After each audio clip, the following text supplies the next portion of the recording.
Kita sungguh sangat bersyukur sekali ya buat kesempatan yang kembali Tuhan berikan kepada kita untuk kita boleh kembali belajar kebenaran. Ini seperti yang saya sampaikan dalam pertemuan yang sebelumnya adalah sesuatu yang sangat fundamental, sesuatu yang sangat krusial, bahkan mendesak setiap kita untuk dengan serius mendalami apa yang kita imani. Jadi tidak berlaku kalimat bahwa kita nggak perlu belajar doktrin, karena itu sukar atau sulit bagi setiap kita. Itu adalah sebuah pernyataan yang salah dan berbahaya bahkan. Karena apa? Kita diperhadapkan dengan berbagai macam ajaran-ajaran yang palsu, Injil-Injil yang palsu, bahkan Yesus-Yesus yang palsu. Kalau kita nggak memiliki dasar yang kuat terhadap siapa Yesus, ya pengertian yang benar terhadap Yesus, kita akan diombang-ambingkan dengan berbagai pengajaran-pengajaran yang menyimpang, ajaran-ajaran yang sesat. Untuk itu supaya kita nggak disesatkan, kita mau lebih lagi belajar. Dan ini merupakan kelanjutan dari pertemuan kita yang sebelumnya. Dalam pergumulan kita untuk menelusuri lebih dalam Alkitab kita tentang siapa Yesus. Saya menunjukkan banyaknya ayat dalam pertemuan yang sebelumnya tentang Yesus itu adalah Tuhan, Yesus itu adalah Allah. Ya, pada Yesus itu ada dua natur, yang insani dan yang ilahi. Kita harus membiarkan Alkitab berbicara apa adanya ya tentang siapa Yesus bagi setiap kita. Kalau Alkitab menyajikan ya Yesus itu keunikannya karena dia punya dua natur. Pada satu pribadi ada dua natur, yang insani dan yang ilahi. Ini bukan hasil perumusan manusia, ini adalah kesaksian Alkitab. Alkitab menyaksikan bahwa Yesus memiliki karakteristik ilahi, Yesus di sisi lain punya karakteristik kemanusiaan. Ini adalah kebenaran yang disaksikan dalam Alkitab. Jadi kita harus menerima kesaksian ini secara apa adanya dulu. Ya, itu dulu yang pertama. Karena dengan gamblang dan jelas Alkitab menyaksikan, tidak bisa menerima salah satu di antaranya. Itu adalah kristologi yang timpang. Itu adalah kristologi yang sesat. Kalau kita hanya terfokus kepada kemanusiaannya, menghilangkan keilahiannya, itu kristologi yang sesat. Kristus yang jauh dari apa yang Injil sampaikan. Jadi termasuk juga kalau kita mengabaikan kemanusiaannya, hanya menekankan atau menerima keilahiannya, itu juga adalah kristologi yang menyimpang. Kristologi yang benar adalah kita mengakui dia adalah satu pribadi dengan dua natur, yang ilahi dan yang insani. Jadi setengah kebenaran bukanlah kebenaran. Sekali lagi ya, ini kalimatnya penting untuk kita ingat. Setengah kebenaran bukanlah kebenaran. Jadi kalau hanya berfokus kepada kemanusiaannya, itu setengah kebenaran. Dan itu bukan kebenaran. Itu sebuah penyimpangan. Kalau kita hanya berfokus kepada keilahiannya, sama, itu setengah kebenaran. Ya, setengah kebenaran bukan kebenaran. Itu adalah sebuah penyimpangan. Jadi dalam pertemuan yang sebelumnya, saya sudah tekankan dengan begitu banyak bukti yang menunjukkan bahwa Yesus itu adalah satu pribadi dengan dua natur. Ya, Yesus itu adalah Mesias. Tapi Mesias ini bukan hanya sekedar insani, tapi dia ilahi. Jadi PL menubuatkan berbagai macam karakteristik dari Mesias yang akan datang itu. Siapa Mesias yang akan datang itu? Dia bukan hanya sekedar manusia biasa, tetapi dia adalah Allah. Mungkin saya perlu ulangi beberapa ayat supaya kita bisa ingat dan makin ngelotok ya tentang dasar-dasar biblisnya. Kita bisa buka misalnya dalam Yesaya pasal yang ke-7 ayat 14. Yesaya 7 ayat 14 dikatakan apa? Sebab itu Tuhan sendirilah yang akan memberikan kepadamu suatu pertanda. Sesungguhnya seorang perempuan muda mengandung dan akan melahirkan seorang anak laki-laki. Dan ia akan menamakan dia Immanuel. Immanuel. Mari kita buka dalam Matius pasal yang pertama ayat 21 sampai 23. Matius pasal yang pertama ayat 21 sampai 23. Dikatakan ia akan melahirkan anak laki-laki dan engkau akan menamakan dia Yesus. Ada yang ingat arti dari Yesus Kristus? Kristus artinya apa? Yang diurapi, the anointed one, Messiah, Mesias dalam bahasa Ibrani. Lalu ada yang ingat arti dari nama Yesus? Juru selamat. Jadi Yesus Kristus adalah artinya apa? Juru selamat yang diurapi. Jangan sampai kita percaya Yesus itu adalah Tuhan Allah, ya, objek dari iman kita dan subjek juga dari kehidupan kita atau pusat, tapi kita nggak tahu dari hal yang sederhana saja, yaitu arti namanya. Ini adalah juru selamat atau Yehosua. Ini adalah yang diurapi. Nah, pada pribadi ini, ya, pada pribadi ini melekat makna dari Allah yang beserta kita. Pada zaman dahulu kala, pada masa PL, ya, Allah beserta tokoh-tokoh PL, Allah beserta Adam dan Hawa, Allah beserta Daud, Allah beserta Abraham, Allah beserta Nuh, dan semua tokoh-tokoh yang ada yang diceritakan secara khusus oleh Alkitab. Tapi dalam konteks PB, Allah bersama kita oleh karena Yesus Kristus yang datang untuk menyelamatkan setiap kita. Sehingga ada Yesus Kristus dalam diri setiap kita melalui rohnya, melalui Roh Kudus. Kita bisa percaya Yesus karena pekerjaan Roh Kudus. Lalu ketika kita percaya Yesus ada Roh Kudus dalam diri setiap kita. Yang setuju katakan amin. Di mana ayatnya? 1 Korintus 12 ayat 3. Jadi, ya, pekerjaan siapa yang membuat kita percaya? Pekerjaan Roh Kudus, bukan pekerjaan kita. Thank you banget Jel ya, bisa dengan cepat untuk menampilkan ayat-ayat yang saya sampaikan. Saya butuh banget memang karena akan ada banyak sekali ayat-ayat Alkitab yang akan saya sampaikan. Tapi bukan hanya sekedar menuangkan begitu banyak sekali ayat. Tapi kita akan belajar memahami ayat itu dengan benar. Dengan bertanggung jawab. Ya, dengan tidak mengabaikan langkah-langkah hermeneutika. Karena nggak sedikit pengajar sesat itu, ya, mereka itu sudah punya premis atau asumsi Yesus itu hanya manusia. Lalu dicarilah ayat-ayat yang hanya menekankan kemanusiaan Yesus. Ada nggak ayat-ayatnya? Banyak lah. Yesus lapar, manusia nggak? Itu kemanusiaannya. Yesus berdoa itu kemanusiaannya nggak? Kemanusiaan. Mana ada Allah berdoa? Ketika Yesus berdoa dalam konteks apa itu? Kemanusiaan. Matius 26 ayat 39. Ya, jadi sebenarnya nggak ada yang sukar ketika kita melihat beberapa teks dalam Alkitab yang seakan-akan menyangkali kealahannya. Nggak ada yang sukar. Ya, itu kan menunjukkan bahwa Yesus itu bukan Allah, hanya manusia. Loh, kita nggak menyangkali Yesus itu manusia. Amin. Tapi Yesus bukan hanya manusia saja, tapi dia adalah Allah. Di satu sisi Alkitab mengungkapkan dia manusia. Lewat karakteristik tadi, misalnya dia lapar, dia berdoa, puncaknya dia mati. Itu semua menunjukkan bahwa dia adalah manusia. Itu adalah satu perdebatan yang gak selesai. Waktu Yesus mati, yang mati apanya? Allahnya atau manusianya? Sampai sekarang, ini lagi rame lagi nih. Itu gak pernah habisnya. Ya, kalau bisa jangan dipertanyakan nanti ya. Lama kita pulang nanti. Ya, jadi Alkitab mengungkapkan bahwa ternyata Yesus itu pastinya lebih dari sekedar manusia. Nanti saya nggak usah deh, ya, dalam memberikan begitu banyak sekali penafsiran dari sejak awal kekristenan, lalu dengan berbagai macam pandangan para pakar. Saya biarkan ayat ditampilkan begitu saja, maka kita akan dapat menyimpulkan dengan mudah. Nggak mungkin Yesus hanya sekedar manusia, ya. Lanjutkan lagi, Matius 1 ayat tadi ya, Matius 1 ayat 21 tadi. Ia akan melahirkan anak laki-laki dan engkau akan menamakan dia karena dialah yang akan menyelamatkan umatnya dari dosa mereka. Dia disebut sebagai penyelamat. Dia datang untuk menyelamatkan. Dalam pertemuan yang sebelumnya, saya berikan satu kalimat sederhana. Mungkinkah Yesus hanya sekedar manusia biasa, sementara dia datang untuk menyelamatkan? Gak mungkin. Karena menyelamatkan itu adalah pekerjaan siapa? Allah. Coba Yesaya 43 ayat yang ke-11. Khusus hari ini saya itu gila-gilaan hafal ayat. Ya.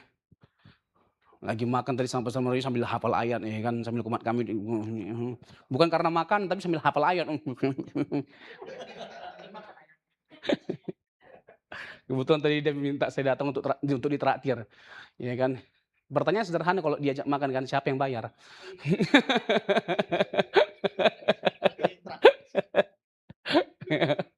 Tenang aja Le, ada Le Ivan. Tenang aja, ada penghibur nanti.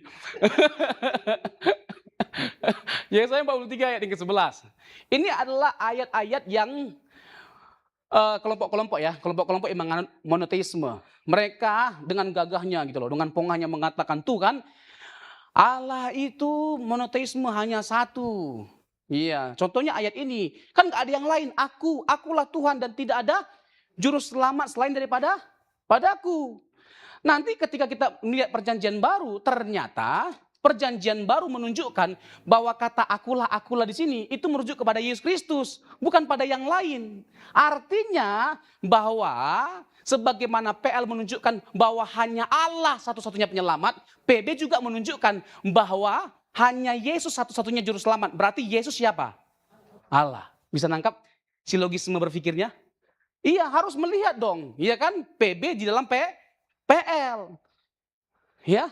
Dan kita bisa melihat penggenapan yang sempurna dari PL itu di dalam pribadi Yesus Kristus. Akulah Tuhan dan tidak ada juru selamat selain daripadaku. Coba Kisah Rasul 4 ayat 12. Beberapa ayat ya saya singgung terkait dengan bahwa penulis perjanjian baru menunjukkan bahwa Yesus sebagai satu-satunya penebus, satu-satunya penyelamat. Sehingga dia memenuhi kualifikasi PL kan, bahwa hanya ada satu yang menyelamatkan. Berarti ketika Yesaya 43 ayat 11 itu ditulis, itu merujuk kepada siapa? Yesus. Dan keselamatan tidak ada di dalam siapapun juga selain di dalam dia. Dianya ini siapa?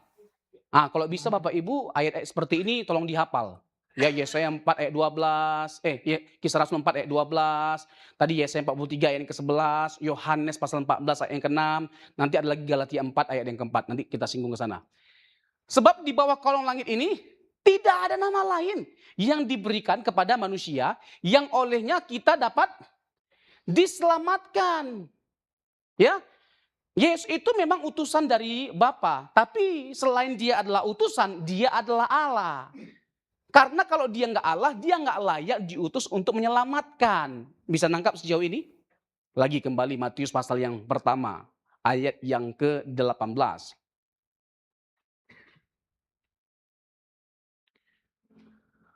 Ya, tadi kan kelahiran Yesus Kristus adalah seperti berikut. Pada waktu Maria ibunya bertunangan dengan Yusuf, ternyata ia mengandung dari siapa? Dari Roh Kudus sebelum mereka hidup sebagai suami istri. Roh Kudus sudah ada nggak sebelumnya? Sebelum ya, oleh mujizat yang dari benih Roh Kudus, akhirnya Maria mengandung dan Yesus lahir. Pertanyaannya, apakah Roh Kudus baru hadir di sini? Apakah Roh Kudus itu kekal? Apakah Roh Kudus ikut menciptakan? Waktu disaksikan dalam Kejadian 1 ayat 1-3 dikatakan apa? Roh Allah melayang-layang di atas permukaan air. Jelas nggak bagi setiap kita? Bahkan menciptakan kita pun Roh Kudus ikut terlibat. Nah, tadi kan 1 Korintus, nggak apa-apa nggak usah buka ayatnya. Ya biar nggak capek si Jeli. Ya.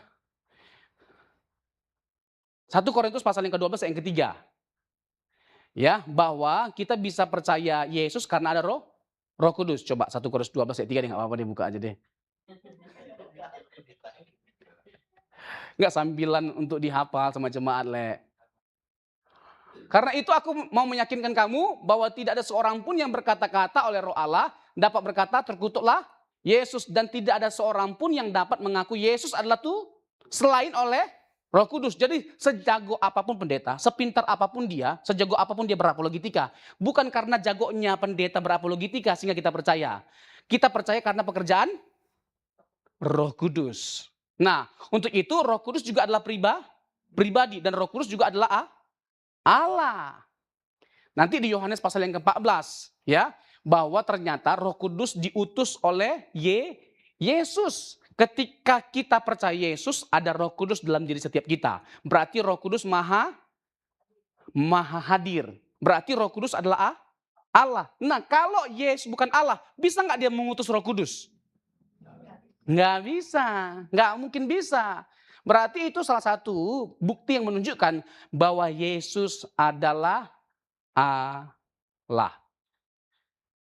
Nanti boleh saya singgung lagi terkait dengan ayat-ayat yang dipakai untuk menolak keilahian Yesus, kesetaraan Yesus dengan Bapa. Saya sudah singgung, tapi mungkin saya perlu tambah beberapa argumentasi untuk menguatkan. Terkait dengan Yohanes 14 ayat 28, Bapa lebih besar daripada aku. Ya, 1 Korintus 8 ayat yang ke-6. Ya, dikatakan di sana bahwa hanya ada satu Allah. Ya kan? Berarti yaitu Bapa. Berarti Yesus bukan Allah. Bapa yang Allah. Itu kan pernyataan Paulus. Kok dilawan sih? Kan Paulus yang ngomong. Nah, orang-orang ini lagi-lagi ya nggak bertanggung jawab. Atau kalau bahasa kasarnya memang nggak mengerti sama sekali menafsir Alkitab. Taunya hanya mencomot-comot. Ya, apalagi mereka itu padahal mengecap dunia pendidikan teologi. Saya nggak ngerti waktu masuk kelas hermeneutik kemana otaknya. Hah, bolos. Waktu masuk kelas hermeneutika, ya kan yang sangat sederhana itu mereka sudah gugur gitu loh. Yaitu apa? Menerapkan apa? Tempatkanlah teks pada konteks, ya. Teks by teks. Lalu lihat teks bersama konteks, lihat keseluruhan teks, lihat keseluruhan konteks, dan lihat keseluruhan Alkitab. Kitab, ke-66 kitab, itu namanya tota scriptura, melihat Alkitab secara keseluruhan. Nah, nanti ini akan saya singgung. Tadi ayat 23, Matius pasal yang pertama ayat 23. Sesungguhnya anak darah itu akan mengandung dan melahirkan seorang anak laki-laki dan mereka akan menamakan dia Immanuel, yang berarti Allah menyertai kita. Jadi dalam nama ini termaktub, ya, termaktub makna dari Immanuel, Allah yang beserta kita. Jadi Allah menjadi semakin jauh lebih dekat bagi setiap kita karena kehadiran dari Yesus Kristus. Kenapa Allah itu menjadi semakin menyata dalam kehidupan kita? Kita boleh semakin dekat mengenal Allah karena nggak bisa tidak, karena Dia adalah Allah. Kenapa kita pada akhirnya bisa memiliki hubungan persekutuan dengan Allah? Karena sudah dipulihkan oleh Yesus Kristus. Kalau dulu nggak sembarangan orang datang kepada Allah. Misalnya imam datang ke ruang yang maha kudus sekali setahun untuk mempersembahkan korban penebus salah dan penebusan salah, Imamat pasal yang ke-16. Penebusan salah dan penebusan dosa. Itu imam dan itu harus benar-benar kudus. Nah, waktu Yesus mati, ya, dia mati di kayu salib di Golgota. Salah satu fenomena yang terjadi apa? Bait suci Allah terbelah dua. Terbelah dua. Ya, tirainya. Itu bukan dari bawah ke atas, tapi dari atas ke bawah. Itu ada maknanya. Artinya Allah yang merobek. Sehingga setiap kita boleh datang di mana saja dan kapan saja. Kalau dulu nggak sembarangan juga, harus di Yerusalem. Bagi orang Yahudi, bagi orang Samaria di Gerizim. Makanya waktu bercakap-cakap Yesus dengan perempuan Samaria, apa kata perempuan Samaria? Kami menyembah Allah di mana? Di gunung ini. Di gunung apa? Gerizim. Kalau orang Yahudi di mana? Di Yerusalem. Tapi Yesus berkata apa? Akan tiba saatnya penyembah-penyembah yang benar akan menyembah dalam roh dan kebenaran. Inilah penyembahan yang baru. Ya, yang dinyatakan oleh Yesus Kristus. Artinya, Dialah yang memungkinkan untuk setiap kita boleh membangun relasi yang baru dengan Allah. Sehingga di mana saja, kapan saja kita bisa datang menyembah Allah. Ini adalah sesuatu yang luar biasa. Jadi Yesuslah, ya, yang memungkinkan semuanya itu. Sehingga lagi-lagi, ya, kembali kepada kesimpulan yang sesungguhnya, yang sebenarnya atau yang sejatinya bahwa Yesus itu Allah. Coba Yohanes 1 ayat yang ke-18. Kalau kita lihat Injil Yohanes, ya Bapak Ibu, ya. Yang pertama begini. Dikatakan kalau kita mau lihat dari Yohanes pasal 1 sampai pasal 22. Bertemu dengan Yesus sama dengan bertemu dengan Allah. Makanya Filipus pernah minta, tunjukkanlah Bapa itu kepada kami. Yohanes 14 ayat 8 dan 9. Tunjukkanlah Bapa itu kepada kami, itu sudah cukup bagi kami. Apa kata Yesus? Kamu lihat aku, kamu lihat Bapa. Kok bisa lihat Yesus sama dengan lihat Bapa? Bertemu dengan Yesus sama dengan bertemu dengan Bapa. Mengenal Yesus sama dengan mengenal Bapa. Menolak Yesus sama dengan menolak Bapa. Dan konsekuensi karena kita menolak Yesus itu adalah penghakiman, kebinasaan atau penghukuman kekal. Berarti Yesus adalah Allah dong.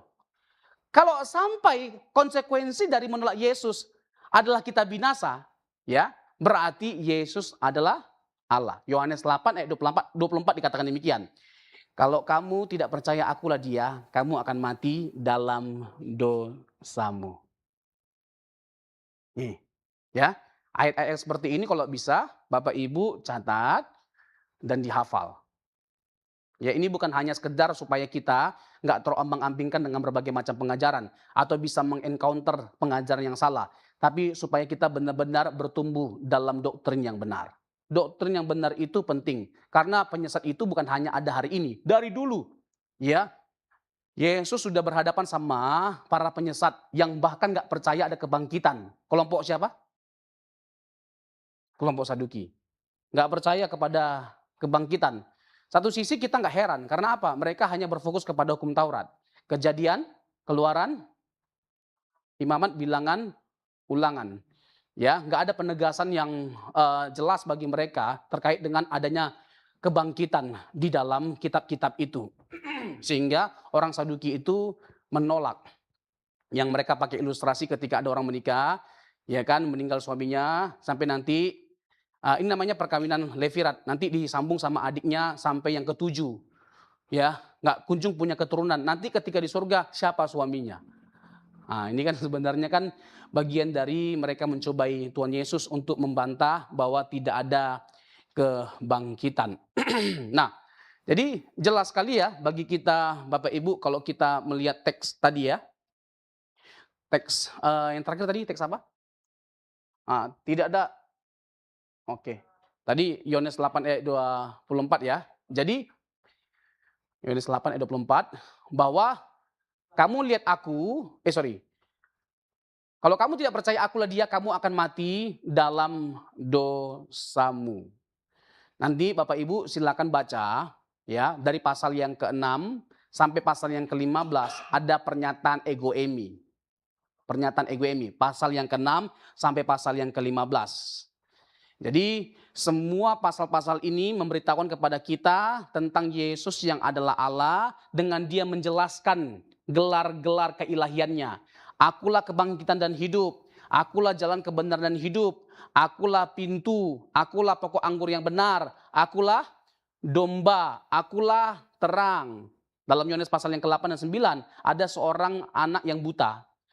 Ya, pada akhirnya disembuhkan oleh Tuhan Yesus. Dia bukan hanya sekedar pada akhirnya bisa melihat secara jasmani, tapi dia melihat sumber terang, yaitu Yesus Kristus. Nah, semua pernyataan itu ya mengarahkan kita untuk menyimpulkan bahwa Yesus adalah Allah. Misalnya kalau dikatakan akulah gembala, di Mazmur berapa itu? 23. Mazmur 23 itu bicara tentang siapa? Allah. Lalu dalam perjanjian baru, Yohanes pasal yang ke-10, Yesus mengklaim dirinya sebagai gembala yang baik. Kalau dia bukan Allah, berhak nggak Yesus mengklaim hal itu? Nggak berhak. Saya bingung, lalu kenapa ya orang bisa mengatakan Yesus hanya manusia gitu loh? Kalau benar belajar kayak gini, mungkin nggak pada akhirnya kita menolak keilahian Yesus? Enggak lah. Berarti masalahnya di mana? Mereka nggak belajar benar. Masalahnya mereka jadi orang-orang yang hanya sekedar membeo. Gitu loh. Membeo dan terlalu radikal mengikuti pemimpinnya, pendetanya, pada akhirnya pendetanya salah pun tetap diikuti. Bahkan lebih tinggi pada akhirnya kayaknya pemimpinnya, pendetanya daripada Tuhan Yesus. Tanpa mereka sadari, mereka lebih menghormati pendetanya, pemimpinnya daripada Tuhan Yesus. Makanya sampai seperti itu kejadiannya. Mereka menjadi orang-orang yang maaf nih ya, taat bodoh, taat buta, gitu loh. Nah kita jangan jadi orang yang seperti itu. Kalau bahkan kita tahu yang benar, ya pendetanya salah, jangan kita aminkan. Setuju? Iya dong. Tapi kalau kita nggak tahu yang benar, pendetanya salah, tetap diaminkan. Itu masalah. Makanya kita harus diisi, makanya nggak bisa tidak. Ya kita harus jadi gereja yang benar-benar menyuarakan kebenaran sedalam mungkin, tapi dikupas secara praktis. Benar, saya setuju. Sampaikanlah khotbah yang praktis. Tapi yang praktis itu adalah praktis yang alkitabiah. Kebenaran yang alkitabiah. Supaya apa? Supaya kita benar-benar pada akhirnya karena mengenal Injil yang begitu dalam, akhirnya terkagum dengan pesona Injil, terkagum dengan pesona Yesus. Kalau makin bertambah, makin meningkat, ya pesona Yesus bagi setiap kita, seharusnya idealnya makin bertambah juga kesungguhan kita untuk hidup seperti Yesus. Yang setuju katakan amin. Iya dong, itu konsekuensi logisnya. Ya, kalau kita mau hidup kudus, ya nggak mungkin nggak terbuktikan lewat kehidupan kita. Misalnya, ya ada bukti dari kita mengasihi sesama. Itu bukti bahwa kita adalah orang-orang yang hidup dalam kekudusan Tuhan. Kita mengasihi sesama kita. Jadi nggak boleh tuh yang namanya kita mengakui kita sebagai Kristen, tapi menolak Yesus sebagai Tuhan, Yesus sebagai Allah. Itu adalah sebuah kengerian. Ya nggak ada lagi keindahan dari kekristenan ketika kita sudah menolak keilahian Yesus. Itu adalah sebuah kengerian dan kebinasaan. Itu sebuah kegilaan. Itu maaf maaf. Itu sebuah ketidakwarasan. Ini udah paling mentok bahasanya. Udah paling vulgar ini. Dan tidak salah untuk saya mengatakan demikian. Itu adalah sebuah kegilaan ketika disangkali keilahian Yesus Kristus. Dan tidak ada ruang bagi kita pada akhirnya untuk selamat ketika kita menyangkali keilahian Yesus. Yang setuju kata amin. Ya, jadi saya kembali kepada Yohanes 1 ayat yang ke-18. Jadi Injil Yohanes ini mengungkapkan bagi setiap kita bahwa Yesus itu memiliki status yang sama dengan Bapa, sama-sama Allah, bahkan sehakikat dengan Bapa.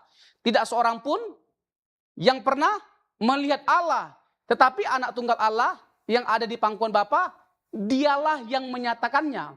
Kalau Yesus tidak kekal, ya, bagaimana mungkin dia menyingkapkan Bapa yang kekal bagi setiap kita? Dikatakan di pangkuan Bapa, itu menunjukkan bahwa Yesus memiliki hubungan yang eksklusif dengan Bapa, melebihi dari semua yang ada. Ya, duduk di pangkuan Bapa, yang ada di pangkuan Bapa, duduk di sebelah kanan Bapa. Itu kalimat sering kita dengarkan. Duduk di sebelah kanan, itu menunjukkan apa? Menunjukkan bahwa Yesus memiliki otoritas kekuasaan yang sama dengan Bapa. Itu maknanya. Dari kacamata atau budaya Yahudi. Ya, duduk di sebelah kanan, ya, itu bicara kesetaraan, kesejajaran. Ya, jadi kita harus menempatkan segala sesuatunya pada konteksnya. Jadi orang Yahudi memahami konteks itu dalam pengertian apa? Kesejajaran, ya, kesamaan hakikat antara Yesus dengan Bapa. Yang ada di pangkuan Bapa, dialah yang menyatakannya. Bagaimana mungkin pada akhirnya Yesus dapat memperkenalkan Bapa bagi setiap kita kalau dia tidak bersama-sama dengan Bapa dalam kekekalan. Makanya Yohanes 1 ayat 1 dikatakan apa? Pada mulanya adalah firman, firman itu bersama-sama dengan Allah dan firman itu adalah Allah. Bersama-sama dengan Allah dari kekal sampai kekal. Itulah Yesus yang disaksikan oleh Injil. Dia disebut sebagai Logos, dia disebut sebagai anak Allah, dia disebut sebagai anak manusia, dia disebut sebagai anak Daud, dia disebut sebagai apa lagi? Anak Abraham. Ya, dan masih banyak lagi. Itu adalah penyebutan-penyebutan yang ditujukan kepada Yesus Kristus. Dari Yohanes 1 ayat yang ke-12 misalnya. Udah ditegaskan bahwa Yesus itu adalah anak Allah. Coba Yohanes 1 ayat 12. Tetapi semua orang yang menerimanya diberinya kuasa supaya menjadi anak-anak Allah, yaitu mereka yang percaya dalam namanya. Tadi di ayat 18 ya, dikatakan bahwa Yesus itu adalah anak Allah, anak tunggal Allah. Ya, monogenes theos. Menerimanya untuk selamat berarti kita harus menerima siapa? Yesus Kristus. Makanya aneh kalau logos itu, kalau dikatakan logos itu bukan Yesus.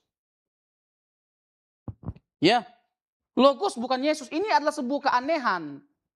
Karena apa? Bagi kita, Yohanes 1 terlalu jelas mengungkapkan bahwa logos itu dengan berbagai macam deskripsi. Pasti pribadi, bukan gagasan, bukan sesuatu yang abstrak. Tapi pasti pribadi, dan bukan hanya pribadi, dia adalah Allah. Ya, dia disebut sebagai apa logos ini? Sebagai sang terang. Coba ayat 7. Yohanes 1 ayat 7. Lalu dia disebut sebagai apa? Anak tunggal Allah.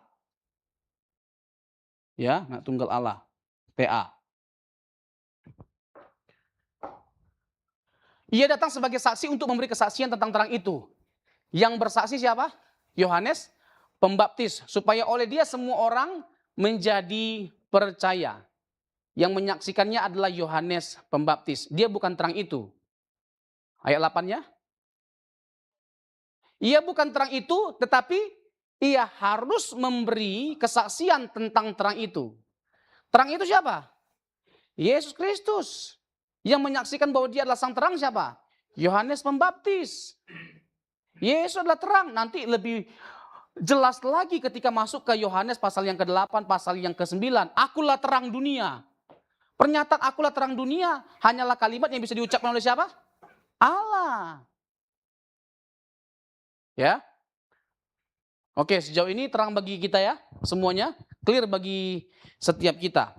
Saya mau tambah beberapa pernyataan-pernyataan dalam Alkitab yang menunjukkan bahwa dia adalah setara dengan Bapa. Ayat-ayat yang dipakai untuk menunjukkan bahwa Yesus bukan Allah dan tidak setara dengan Bapa, justru mengafirmasi, mengkonfirmasi kebenaran bahwa dia adalah Allah dan bahkan dia setara dengan Bapa. Nah, coba kita perhatikan satu ayat ini Bapak Ibu. Hah? Oh, ya betul. Dia juga adalah hikmat Allah. Logos juga bisa disebut sebagai hikmat. Oke. Bisa lihat ayat lagi. Ya, ayat firman Tuhan. 1 Korintus 8 ayat 6. Oke. Bisa jelas ayatnya terlihat tulisannya? Bisa ya? Coba kita baca sama-sama. Namun bagi kita hanya ada satu Allah saja, yaitu Bapa yang daripadanya berasal segala sesuatu dan yang untuk dia kita hidup, dan satu Tuhan saja, yaitu Yesus Kristus yang olehnya segala sesuatu telah dijadikan, yang karena dia kita hidup. Jadi dipakai ayat ini untuk membantah bahwa Yesus itu Allah. Karena yang Allah bagi Paulus bukan Yesus, tapi Bapa.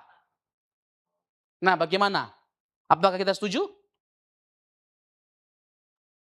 Apa kita setuju? Apakah ada di Alkitab yang menunjukkan di dalam tulisan Paulus bahwa Yesus itu Allah? Ada nggak? Di tulisan Paulus. Saya buka dulu, nanti saya ke sini ya. Coba Roma 9 ayat yang ke-6. Roma 9 ayat yang ke-6. Boleh Pastor Mario membacakannya bagi kita?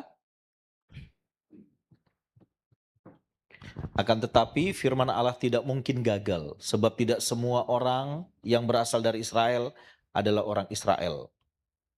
Lalu? Ayat yang ke-5. Ayat yang ke-5. Roma 9 ayat yang ke-5. Mereka adalah keturunan bapa-bapa leluhur yang menurunkan Mesias dalam keadaannya sebagai manusia, yang ada di atas segala sesuatu. Ia adalah Allah yang harus dipuji sampai selama-lamanya. Amin. Mesias itu siapa? Yesus Kristus. Berasal dari keturunan Israel. Lalu siapa dia disebut sebagai apa? Oleh Paulus? Allah. Ia adalah Allah yang harus dipuji sampai selama-lamanya. Amin. Ada nggak Paulus menegaskan di luar ayat ini bahwa Yesus itu Allah?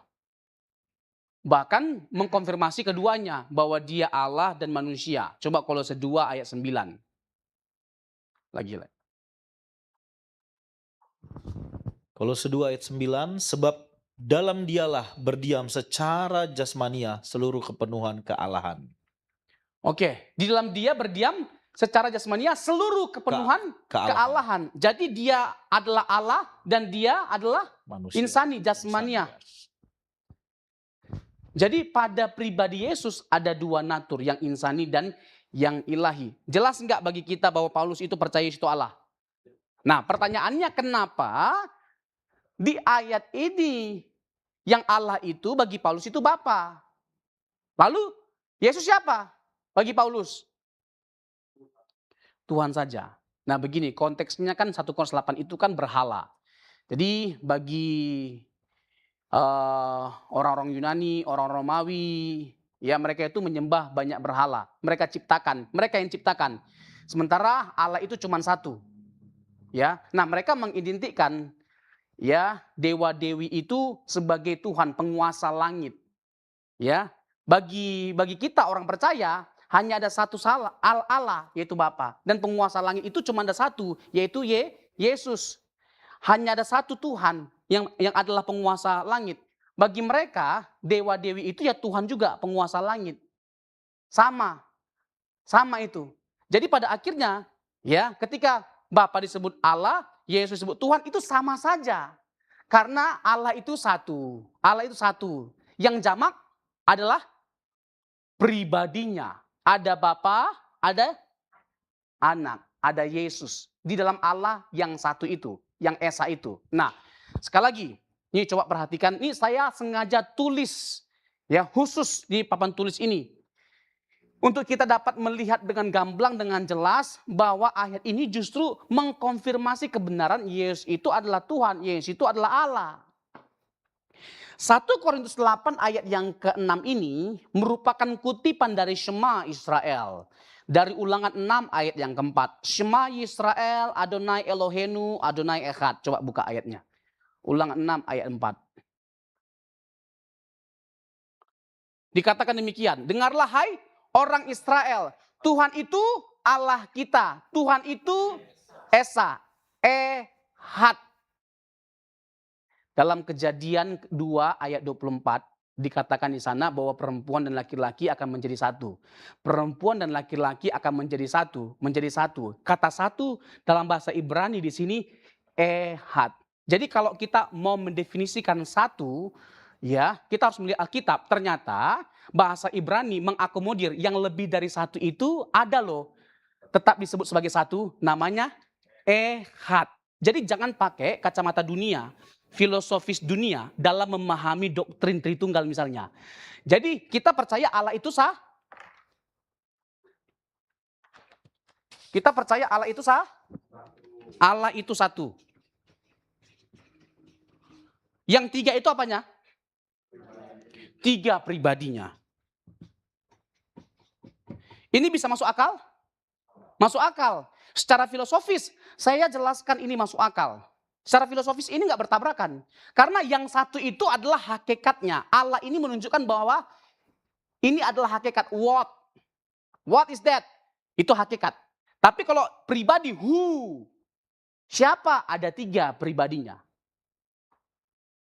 Ya, jadi kalau dikatakan satu hakikatnya tiga pribadinya itu nggak bertabrakan secara filosofis. Akan bertabrakan kalau dikatakan demikian. Satu Allah, tiga Allah. Itu bertabrakan. Satu Allah di dalam tiga Allah. Itu bertabrakan. Atau ya tiga pribadi dalam satu pribadi. Itu bertabrakan. Tapi kalau satu Allah dalam tiga pribadi dalam satu Allah. Itu nggak bertabrakan. Karena pribadi dan Allah itu dua kata yang memiliki makna yang berbeda. Bisa nangkap? Bisa ya? Nah lagi-lagi. Kata satu dalam bahasa Ibrani. Saya lompat ke sini ya. Itu ada Yahid. Ada Bapak Ibu udah pintar kali ya. Ada Echad. Yahid ini satu dalam pengertian matematika. Satu mutlak. Satu-satu. Echad ini satu gabungan. Satu gabungan. Jadi ternyata lagi-lagi ya, Alkitab kita berulang kali ya memakai kata Echad untuk yang namanya gabungan. Jadi bisa nggak tetap kita percaya Allah itu satu meskipun banyak? Bisa nggak? Bisa dong. Tetap yang banyak itu bisa dikatakan satu dalam bahasa Ibrani. Namanya Echad. Kembali ke ayat tadi. Sejauh ini bisa menangkap nggak? Menangkap. Dengarlah hai orang Israel, Tuhan itu Allah kita. Tuhan itu Esa. Dalam bahasa Ibrani yang pernah saya jelaskan sama Bapak Ibu. Kata Tuhan huruf besar semua dalam bahasa Ibrani apa? Apa? Yahweh. Oke, ini pelan-pelan nih ya. Oke, ya. Yod He, Waw He, Yahweh. Jadi Tuhan huruf besar semua ya Bapak Ibu ya. Ini apa? Yahweh. Ini pembacaannya nggak ada yang absolut, nggak ada yang mutlak. Jadi nggak bisa dimutlakkan. Ya, bisa Yahweh, bisa Yehua, Yehova, itu banyak pelafalannya. Yang mana saja nggak jadi masalah buat kita pada akhirnya. Tetapi kalau kita mau telusuri maknanya, ain dalam. Yahweh itu menyatakan bahwa dia adalah Allah yang mengadakan perjanjian dan yang menegakkan perjanjian. Dia Allah yang mengadakan perjanjian dan yang memenuhi perjanjian itu. Dan pada akhirnya, ya, ini menyatakan juga bahwa Allah kita itu adalah Allah yang dekat dengan kita. Imanensi Allah. Nama ini menyatakan imanensi Allah. Allah yang dekat dengan kita. Kalau Elohim menyatakan dia Allah yang nun jauh di sana. Allah yang transenden. Allah yang tak terhampiri. Ya, jadi kita harus menjaga kedua ketegangan ini. Dia adalah Allah yang nun jauh di sana sekaligus Allah yang dekat dengan kita. Luar biasa kan? Ya. Jadi dinyatakan Allah itu dekat pada kita semua pada akhirnya melalui nama siapa? Yesus. Jelas? Dialah Allah yang dekat dengan kita. Nah, Yahweh itu dianggap nama yang kudus, nama pribadi Allah. Lalu sama orang Israel diganti jadi apa? Ada yang ingat? Adonai. Adonai. Sama Septuaginta, ya, kata Adonai itu diganti menjadi Kurios. Oke. Nah, kata Tuhan Yahweh, Adonai Kurios, dalam bahasa Yunani jadi Kurios. Lalu kalau Allah dalam bahasa Ibraninya Elohim. Ya, Elohim Eloah, tunggalnya. Oke, coba ya, kita ingat-ingat dulu ya sebelum ke ayat tadi. Berarti Tuhan huruf besar semua adalah Yahweh. Yahweh menjadi Adonai karena nama ini terlalu kudus. Dalam bahasa Yunani jadi Kurios. Ya, Kurios. Lalu Allah menjadi Elohim. Oke, coba perhatikan ini Bapak Ibu, ini luar biasa. Ya. Tampilkan lagi tadi ayat tadi, Ulangan 6 ayat 4. Dengarlah hai orang Israel, Tuhan itu Allah kita. Jadi Tuhan itu Allah kita, Tuhan itu Esa. Jadi ada dua pribadi di sini. Ada Tuhan, yaitu Yahweh, yaitu Kurios nanti dalam bahasa Yunani. Ada Allah, yaitu Bapa Elohim. Theos dalam bahasa Yunani. Theos dalam bahasa Yunani. Elohim Allah. Allah dalam bahasa Yunani apa? Nih, Theos. Sorry.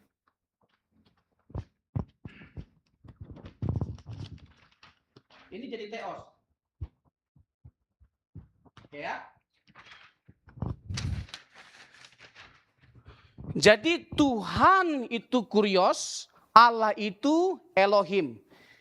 Diterjemahkan Elohim itu dalam bahasa Yunani jadi Theos. Berapa pribadi? Ada dua. Oke.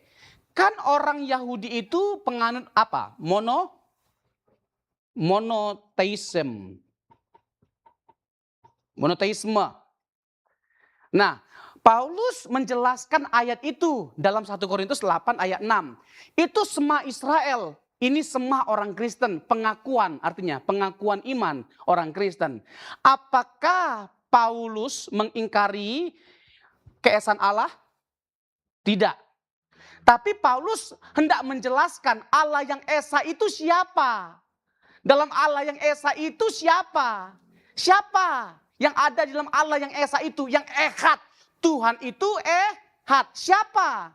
Jadi dia tidak sedang bertentangan dengan semua Israel dalam Ulangan 6 ayat 4. Justru dia memberikan penjelasan yang lebih lanjut dari semua Israel, pengakuan iman Yahudi. Dan semuanya itu pada akhirnya nggak bisa ditafikan. Waktu Paulus dalam perjalanan menuju Damsyik, lalu dia melihat penampakan kemuliaan. Karena kemuliaan itu apa yang terjadi? Dia menjadi buta. perjanjian lama sering sekali kita lihat orang Israel takut bertemu dengan Allah. Mereka bisa mati, mereka bisa buta. Jadi penampakan itu penampakan Allah. Ditambah lagi dengan klaim Yesus, akulah yang engkau aniaya itu. Loh, selama ini dia melakukan penganiayaan, bagi dia itu memuliakan nama Tuhan. Kok yang ini mengakui bahwa dia yang dianiaya? Berarti dia tidak sedang memuliakan nama Tuhan. Justru dia adalah Tuhan. Dia adalah Tuhan. Kok malah dia merasa teraniaya? Ketika kita menganiaya orang percaya, berarti kita sedang menganiaya, dalam tanda petik menganiaya Tuhan. Mempermalukan orang Kristen, berarti kita sedang mempermalukan Tuhan. Bisa nangkap enggak?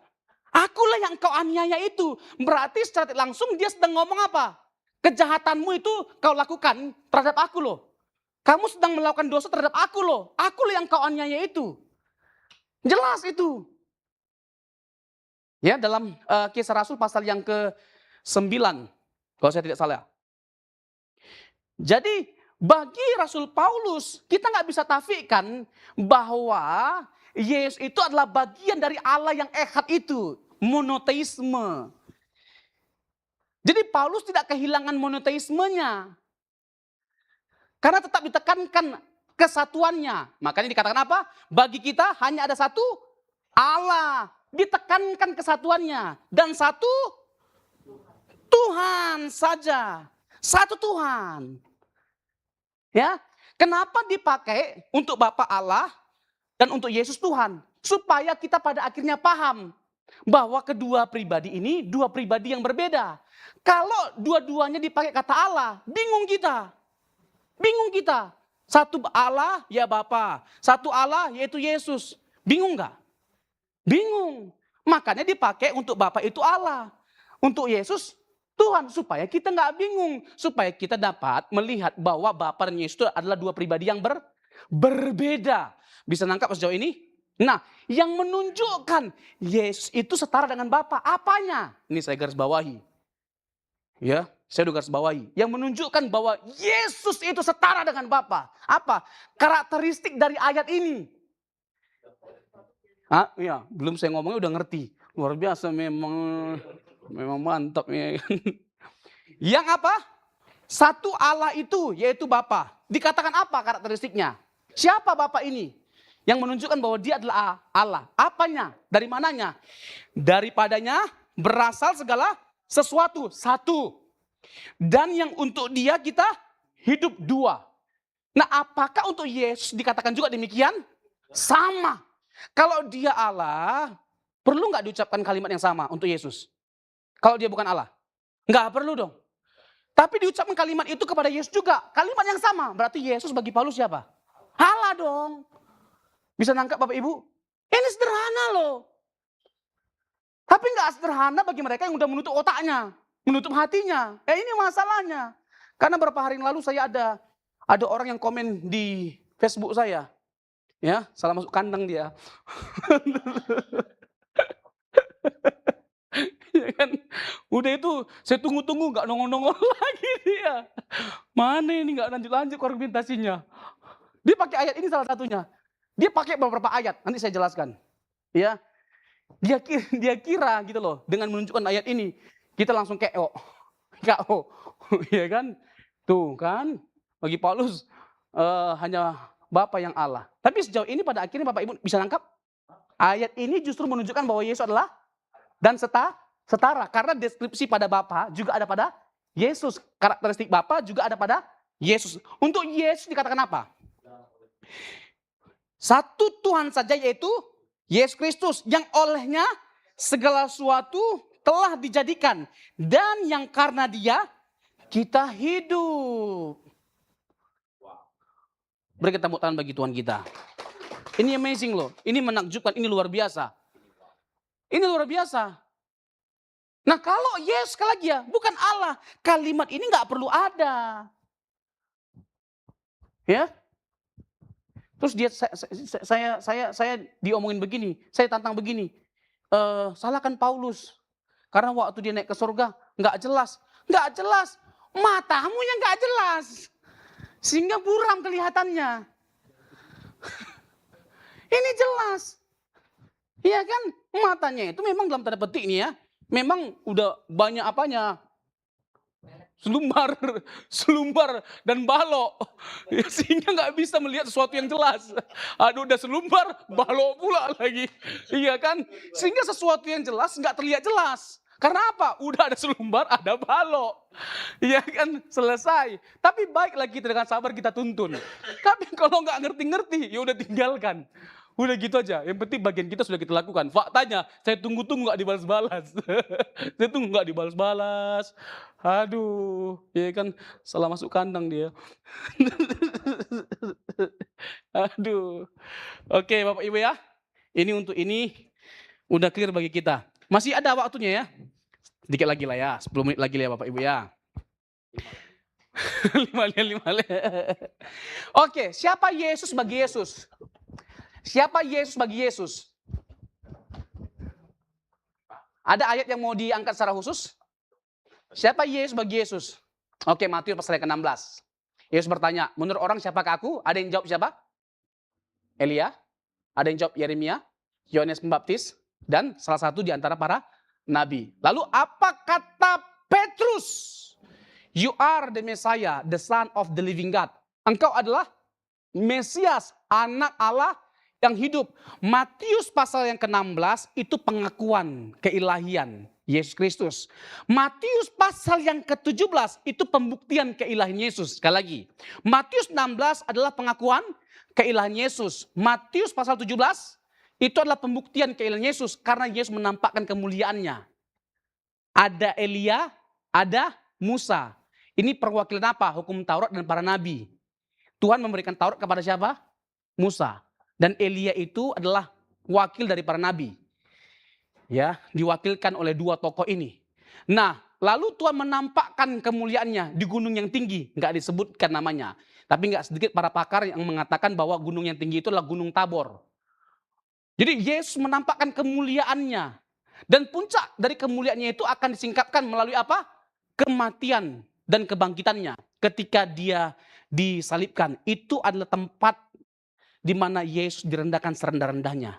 Tetapi sekaligus itu juga adalah tempat di mana Yesus ditinggikan setinggi-tingginya. Karena apa? Karena salib bicara tentang ketaatan Yesus yang sempurna.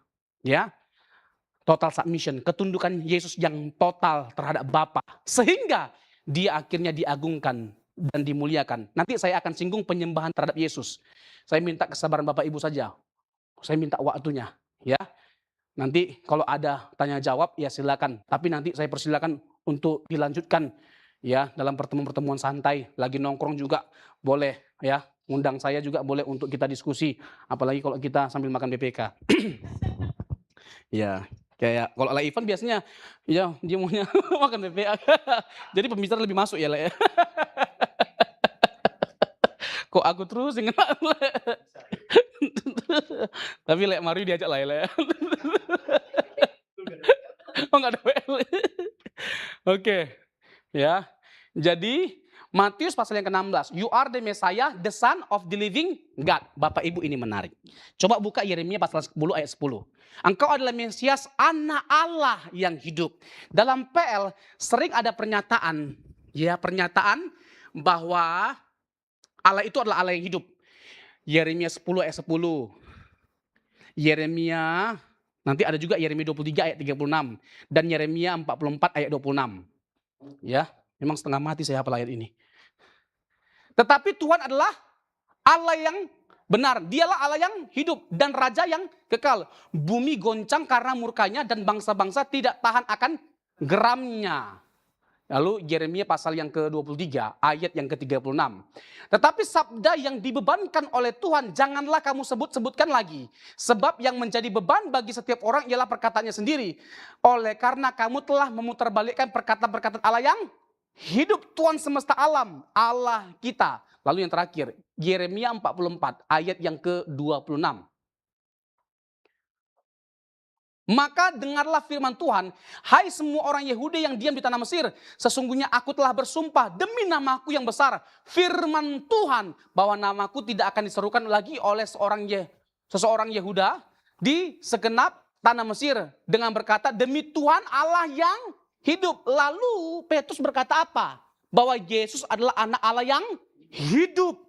untuk menunjukkan bahwa Yesus itu lebih dari sekedar manusia. Pertanyaannya, kenapa Yesus di Matius pasal yang ke-16 melarang para murid, melarang Petrus untuk menyingkapkan kemesiasannya? Belum waktunya, udah pasti. Ada lagi? Kenapa Yesus melarang Petrus? Coba kita buka Matius pasal yang ke-16 ayat yang ke-20. Matius 16 ayat ke-20. Lalu Yesus melarang murid-muridnya supaya jangan memberitahu kepada siapapun bahwa ia Mesias. Karena apa? Karena masih salah pemahaman para murid tentang kemesiasan Yesus. Konsepnya itu konsep political Messiah, Mesias politis. Bahkan ketika Yesus bangkit dari kematian pun masih salah. Petrus meminta supaya apa? Supaya Tuhan Yesus tidak pergi, dia tetap tinggal bersama dengan mereka supaya mendirikan kerajaan Israel secara politis. Jadi political Messiah konsepnya mereka tentang Mesias. Jadi belum jelas konsepnya tentang kemesiasan Yesus. Makanya Yesus melarang mereka karena belum benar konsepnya, masih salah. Bahkan Yohanes Pembaptis masih gamang waktu dia di penjara. Dia berkata apa? Apakah benar engkau Mesias atau kami perlu menunggu yang lain? Tuhan Yesus memberikan jawaban kepada para murid, kasih tahu bahwa dia melakukan banyak mujizat. Orang buta melihat, orang lumpuh berjalan, dan bahkan orang mati dibangkitkan. Yesus merujuk kepada apa? Karakteristik nubuatan Mesias dalam Yesaya pasal yang ke-35 ayat yang ke-4 dan 5. Ayat yang ke-5 dan 6. Yesaya 35 ayat 5 dan 6.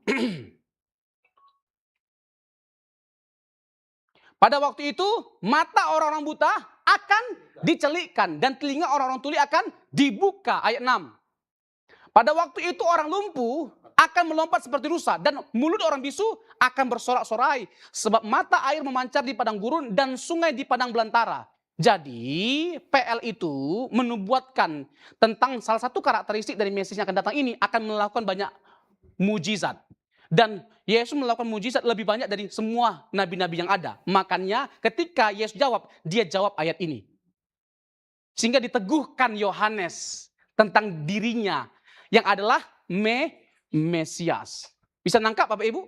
Itulah alasan mengapa Yesus melarang. Bukan dia menolak bahwa dia adalah Mesias. Tapi dia tahu belum saatnya. Karena para murid masih salah memandang kemesiasannya. Bisa nangkap sejauh ini Bapak Ibu? Terakhir. Ini kita bicara tentang Yesus disembah sebagai Allah. Garis bawah ya, disembah sebagai Allah. Ini luar biasa. Yesus disembah sebagai Allah.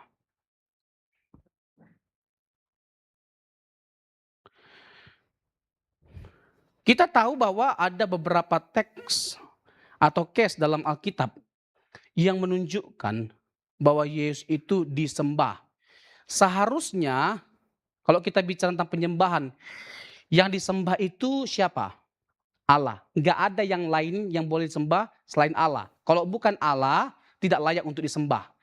Kalau yang bukan Allah disembah itu namanya apa? Berhala. Bisa nangkap ya? Lalu pertanyaannya begini, kan ada tuh Bapak Ibu, saya nggak perlu sebut namanya, yang lagi rame belakangan ini. Dia berkata begini dengan meyakinkan gitu loh, dengan mukanya begini. Catat kalimat saya, Yesus itu hanya manusia biasa, dia bukan Allah, dia sepenuhnya manusia. Oke, coba ya, coba kita jawab atau respon. Slow aja, ya. Meskipun dia ngotot, kita slow aja. Karena bagi saya, maaf nih ya, bukan hanya bagi saya, bagi Bapak Ibu kecil untuk kita jawab nih, kecil. Ya. Keluaran pasal 20 ayat 2. Keluaran 20 ayat yang kedua.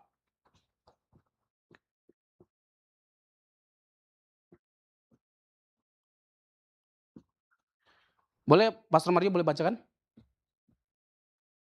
Akulah Tuhan Allahmu yang membawa engkau keluar dari tanah Mesir, dari tempat perbudakan.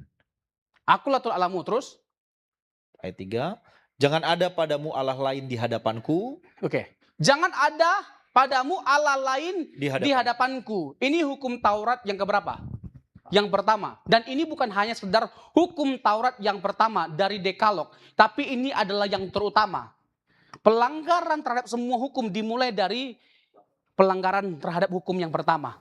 Mengapa kita melakukan banyak sekali pelanggaran dan dosa atau muncul ketidaktaatan dari diri kita? Karena kita tidak mengasihi Tuhan dengan benar. Gagalnya kita mengasihi Tuhan membuat kita gagal untuk tunduk dan taat kepada Tuhan. Jadi semua pelanggaran terhadap hukum yang ada, itu adalah pelanggaran terhadap hukum yang pertama. Jadi Tuhan menghendaki bahwa tidak ada Allah lain di hadapannya. Jadi yang disembah itu haruslah, yang bukan Allah bisa nggak disembah? Nggak boleh. Itu adalah satu pelanggaran terhadap hukum yang pertama dari hukum Dekalog. Dari Keluaran pasal yang ke-20 ayat yang ke-3 ini. Nah, mereka mengatakan, ini anehnya, mereka mengatakan bahwa Yesus bukan Allah. Yesus bukan Allah, tapi Yesus disembah. Kan hanya Allah yang bisa disembah. Kalau Yesus bagi mereka bukan Allah, boleh nggak mereka menyembah Yesus? Nggak boleh dong harusnya. Karena ini pelanggaran terhadap hukum yang pertama dari hukum Taurat, hukum Dekalog, dan itu disebut sebagai berhala. Bisa nangkap nggak? Coba mereka mengaku diri mereka monoteisme. Tapi selain Bapa yang disembah, diakui sebagai Tuhan juga, sebagai Allah. Yesus diakui sebagai Tuhan, Yesus disembah. Berarti mereka apa? Bukan monoteisme. Mereka apa?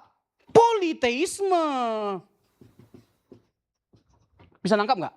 Mereka bukan monoteisme, mereka politeisme. Dan kalau mereka menganggap bahwa Yesus itu belum Tuhan pada waktu dia berhasil, ya karya keselamatan dikerjakan dengan sempurna, dia disalibkan, itu menunjukkan bahwa dia tak sempurna, baru dia diangkat jadi Tuhan. Namanya ini apa? Dalam sejarah gereja ada namanya adopsianisme. Yesus diadopsi jadi Tuhan, yang bukan Tuhan diadopsi jadi Tuhan. Ini benar nggak kira-kira? Bisa nggak yang bukan Tuhan diangkat jadi Tuhan?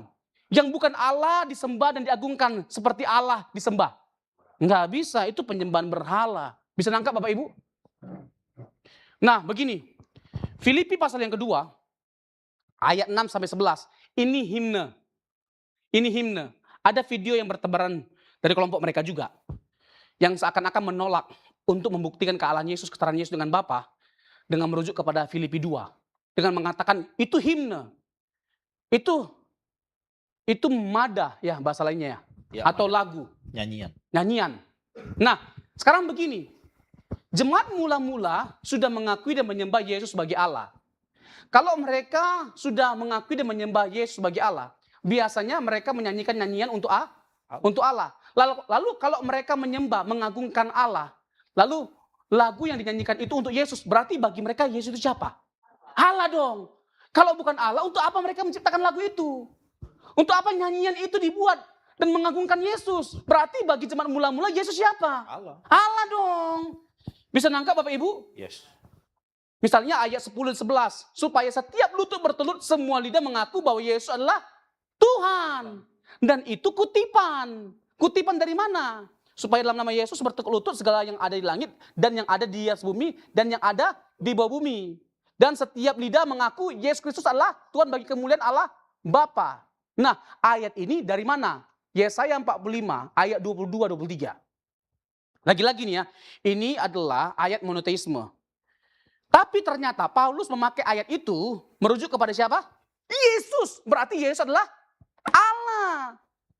Bagian dari monoteisme. Kalau nggak setuju salahkan Paulus. Buang Filipi, surat Filipi. Buang jauh-jauh Paulus. Begitu dong. Saya bukan emosi, frustasi. Berpalinglah kepadaku dan biarkanlah dirimu diselamatkan hai ujung-ujung bumi. Sebab akulah Allah dan tidak ada yang lain. Demi aku sendiri aku telah bersumpah. Aku ini siapa? Allah. Dari mulutku telah keluar kebenaran, suatu firman yang tidak ditarik kembali, dan semua orang akan bertekuk lutut di hadapanku dan akan bersumpah setia dalam segala bahasa. Sama nggak dengan bunyinya ayat tadi? Bertekuk lutut, ya kan?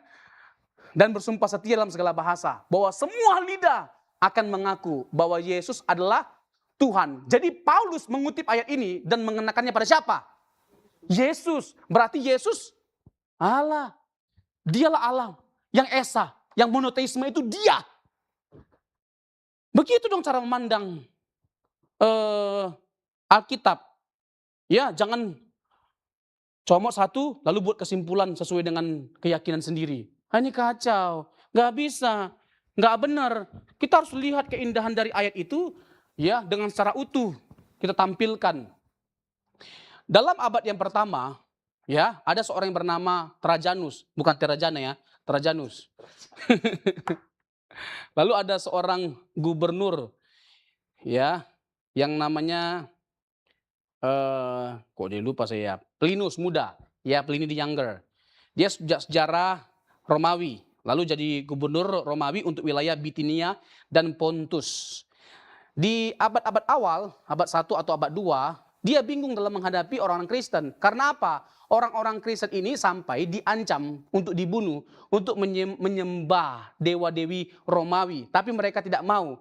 Mereka bersikeras ya untuk menyembah Yesus. Yesus ya sebagai Tuhan. Mereka tidak mau beralih keyakinan sekalipun mereka diancam untuk dibunuh. Ini adalah kesaksian sejarah. Nah, banyak lagi sebenarnya madah atau himne atau lagu yang biasa dinyanyikan oleh jemaat mula-mula. Ini terakhir dari yang terakhir. Para rasul memandang Yesus sebagai Allah. Waktu Thomas melihat Yesus yang bangkit, apa kata Thomas? Hokuriosmu kai hoteosmu. Ya Tuhanku, ya Allahku. Lalu jemaat mula-mula menyembah Yesus sebagai Allah, menyanyikan pujian dan mengagungkan Yesus. Bapa memuliakan Yesus dan memandang Yesus sebagai Allah. Ibrani 1 ayat yang ke-8. Bahkan malaikat-malaikat menyembah Yesus. Ibrani 1 ayat yang ke-6. Malaikat-malaikat menyembah Yesus. Ya, bahkan di Matius pasal yang ke-8 atau nanti Markus pasal yang ke-3 atau ke-4, roh-roh jahat menyembah Yesus, setan pun menyembah Yesus, mengakui Yesus sebagai Tuhan, mengakui Yesus sebagai Tuhan. Apa urusanmu waktu di Gadara? Apa urusanmu anak Allah yang maha tinggi? Apakah engkau hendak menghakimi kami sebelum waktunya? Jadi roh-roh jahat setan pun mengakui Yesus Tuhan. Jadi kalau sampai ada pendeta yang menolak keturunan Yesus, itu siapa? Lebih dari setan. Coba 2 Yohanes 1 ayat 7. 2 Yohanes 1 ayat 7. 2 Yohanes 1 ayat 7. Sebab banyak penyesat telah muncul dan pergi ke seluruh dunia yang tidak mengaku bahwa Yesus Kristus telah datang sebagai manusia. Itu adalah si penyesat dan antikristus. Bapak Ibu, ini ayat firman Tuhan, ini Alkitab. Jadi kita jangan ragu-ragu. Ya, jangan ragu-ragu, jangan sungkan-sungkan untuk mereka yang menyangkal Yesus sebagai Tuhan yang menjelma menjadi manusia, menyebut mereka sebagai apa? Penyesat dan antikristus. Jangan ragu-ragu karena firman Tuhan yang ngomong. Ya, bukan kita. Jadi jangan ragu-ragu, jangan takut-takut. Kita jahat. Enggak, Alkitab dong. Mereka adalah penyesat dan antikristus. Kalau dikatakan bahwa Yesus Kristus telah datang sebagai manusia, berarti sebelum dia manusia ada dong keberadaannya kan? Sebagai siapa? Sebagai Allah. Waktu dia jadi manusia berhenti nggak dia jadi Allah? Tetap dia jadi Allah. Karena apa? Markus pasal yang kedua, ayat yang ke-7, Yesus mengampuni dosa. Itu bukti keilahiannya. Matius pasal yang ke-12, ayat 6 dan 8. Aku lebih besar daripada ibadat suci Allah. Lalu berkata apa? Aku Tuhan atas hari Sabat. Bahkan dia mengklaim bahwa dia sudah ada sebelum Abraham ada. Karena itu praeksistensinya, kekekalannya. Yohanes pasal yang ke-17 ayat 5. Permuliakanlah aku dengan kemuliaan yang kumiliki sebelum dunia dijadikan. Jelas gak bagi kita semuanya ini? Jelas. Lalu terakhir, dari yang terakhir, ini benar-benar terakhir. Yesus, ya. Tapi kan bagaimana dong? Yesus itu lebih rendah, ya Bapa lebih besar, dia berdoa, gampang jawabnya. Ya, kita nggak menafikan bahwa Yesus itu bukan hanya Allah, tapi dia adalah manusia. Ini dalam konteks apa dia manusia? Inkarnasinya, kenosisnya. Dalam konteks apa semuanya itu untuk dijawab? Dalam konteks kemanusiaannya. Bapa lebih besar. Ya, dia nggak tahu tentang hari akhir zaman. Dia berdoa, ya, dia mati bahkan pada akhirnya. Dalam konteks apa? Dia yang berinkarnasi, dia yang berkenosis dalam konteks kemanusiaannya. Bahkan, ya Yohanes 14 ayat 28 mengatakan apa? Bahwa Yesus berkata, Bapa lebih besar daripada aku. Itu dalam konteks kemanusiaannya. Kalau nggak setuju berarti kita susah menjawab Ibrani 2 ayat 9. Karena apa? Dikatakan dalam Ibrani 2 ayat 9 bahwa dalam waktu singkat, ya, Yesus lebih rendah daripada malaikat-malaikat. Pertanyaannya, Yesus bisa lebih rendah bukan hanya dari Bapa, tapi juga daripada malaikat-malaikat. Dalam konteks apa? Manusia dong. Dalam konteks inkarnasinya, kenosisnya. Konsekuensinya kalau kita nggak setuju, berarti kita harus mengakui bahwa Yesus bukan hanya lebih rendah dari Bapa, berarti lebih rendah daripada malaikat. Bisa nangkap Bapak Ibu? Clear. Ini sebenarnya masih banyak lagi materinya, tapi udahlah ya. Iya. Oke, Tuhan Yesus memberkati setiap kita. Haleluya. Saya berikan ruang bagi kita untuk bertanya. Ya, kalau bisa jangan banyak-banyak dan jangan Baik jangan Bapak Ibu, susah-susah. kita buka ruang sesi tanya jawab. Ya, masih ada waktu sekitar 15-20 menit. Silakan Bapak Ibu. Ada yang ingin bertanya?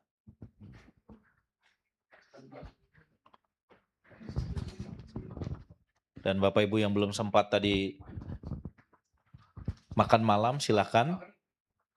Kita di sini let's connect, jadi saking connect-nya kita bisa santai. Bu Ing, biasa mau nanya Bu Ing? Apa Tan? Omben. Gas. Udah clear, kok Tan? Clear ya? Tadi saya boleh dong nanya Pastor Robson? Takut cari dia. Nggak boleh ya. Tadi di Filipi tadi Yesus Kristus adalah Tuhan. Ini yang suka dipakai ayat ini bagi kemuliaan Allah Bapa gitu ya. Jadi Yesus bukan Tuhan untuk dirinya sendiri gitu. Nah ini bagaimana kita menjawab sisi itu dan dengan tetap menekankan keilahian Yesus. Karena dia Tuhan untuk kemuliaan Allah Bapa, bukan untuk pribadinya, begitu. Thank you. Ya, thank you for pertanyaannya. Pakai mic dong, Pastor.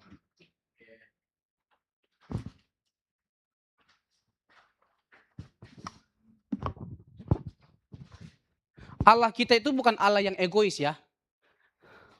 Alkitab berkata Allah itu adalah kasih. Nah, Allah kita itu adalah Allah yang berbagian kemuliaan.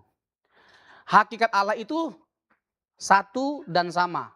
Ya, bukan hanya sama hakikatnya tapi satu. Satu dalam pengertian dalam semua sifatnya mereka itu satu. Dalam semua sifat, ya, termasuk kemuliaan. Nah, Yesus menunjukkan ya bahwa dia adalah pribadi dari Tritunggal itu. Dan bukti menunjukkan dia adalah pribadi dari Tritunggal itu adalah dia tidak egois. Kemuliaan itu bukan hanya untuk dia. Tapi kemuliaan itu adalah untuk Bapa yang mengutusnya. Ya. Karena Yesus memposisikan dirinya sebagai utusan. Utusan itu dalam konteks inkarnasi. Lagi-lagi, kenosis. Ya, dia sebagai utusan dalam konteks dia manusia. Dalam konteks inkarnasinya. Jadi Bapa, Putra, Roh Kudus pribadi yang berbeda-beda, tapi mereka berbagian dalam semua sifat-sifat Allah, termasuk sifat yang terkait dengan kemuliaan. Ya, Maha hadir, Maha tahu, Maha kuasa, ya. Dalam penciptaan Yesus ada enggak? Dalam pemeliharaan alam semesta ada enggak? Ibrani 1 ayat 1 sampai 3. Kolose 1 ayat 15 sampai 17. Yohanes 1 ayat 1 sampai 3. Jadi Yesus terlibat dalam semua karya ilahi. Tidak ada karya ilahi yang tidak dikerjakan bersama-sama.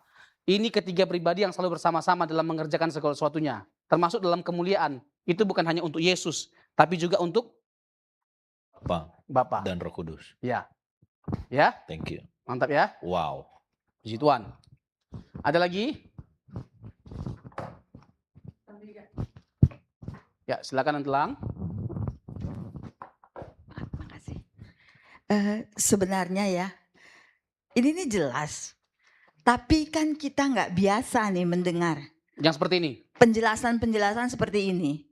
Jadi maksud saya diulang lagi Bagus. dan diingatkan. Istilah misalnya ya, kenosis, belum tentu semua orang juga Hafal. tahu. Iya, itu istilah-istilah yang baru itu, padahal dari abad pertama sudah ada. Tapi kan kita nggak biasa, gereja nggak biasa tuh menjelaskan hal-hal seperti ini. Jadi maksud saya perbanyak lagi. Biasakan. Iya, penjelasan-penjelasan seperti ini.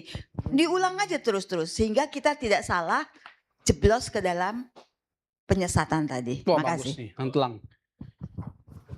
Yang pertama, ini berarti ini lanjut lagi Amang, seri ketiga Amang.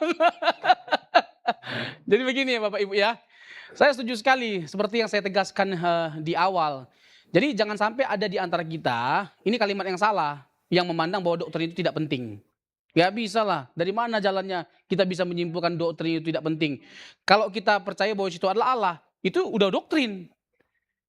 Iya, karena muncul berbagai macam pertanyaan. Kok manusia dipertuhankan? Kok Allah katanya tapi mati? Itu udah doktrin. Masalahnya kalau kita nggak belajar yang benar, yang salah yang kita dengarkan, yang salah yang kita ikuti. Iya, itu dia, kalimat itu bagus. Gampang bukan berarti otomatis benar. Sulit bukan otomatis salah. Tapi yang sulit itu kalau sering-sering dipelajari, diucapkan, akhirnya jadi mengerti. Dan kuat ternyata. Makanya tadi kan saya sengaja kan menampilkan banyak ayat-ayat yang di PB, ternyata kutipan dari PL. Akhirnya makin tak terbantahkan, indah kali ternyata. Bukan hanya indah, indah kali. Hingga usah pakai kali, kata Pak Pendeta, Pak Gembala, udah indah, nggak usah pakai kali. Ya bukan sungguh indah kau Tuhan, tapi indah kali kau Tuhan. Jadi saya senang tadi ya, Nantulang Ida mengucapkan istilah teologis, ya. Kenosis, ya, Filipi pasal yang kedua itu Nantulang ayat yang ke-6 sampai ayat yang ke-8. Yang walaupun dalam rupa Allah tidak menganggap kesetaraannya sebagai milik yang dipertahankan, melainkan mengosongkan dirinya. Kata mengosongkan ini, itulah kenosis, kenoo. Nah inilah yang sering disalahpahami. Kenosis itu dalam pengertian apa? Bukan dia menghilangkan keilahiannya, bukan dia menghilangkan sifat-sifat keilahiannya. Tapi dia membatasi dirinya dalam penggunaan sifat-sifat keilahiannya. Dan tambah kekaguman kita pada akhirnya. Ada pada dia keilahian itu, ada pada dia kuasa keilahian itu. Tetapi ketika dia dicobai oleh iblis, dia tidak menggunakan kuasa keilahiannya. Dia dalam kesederhanaannya sebagai manusia, dia mengalahkan setan dengan menggunakan kuasa firman. Gagal Adam dan Hawa. Gagalnya yang utama itu dalam pengertian apa? Tidak mempercayai firman. Ketidaktaatan itu adalah hasil dari meragukan firman. Dan Yesus menggenapi apa yang gagal dari Adam dan Hawa. Dengan dia menunjukkan ketaatan terhadap Bapa dengan mempercayai firman-Nya.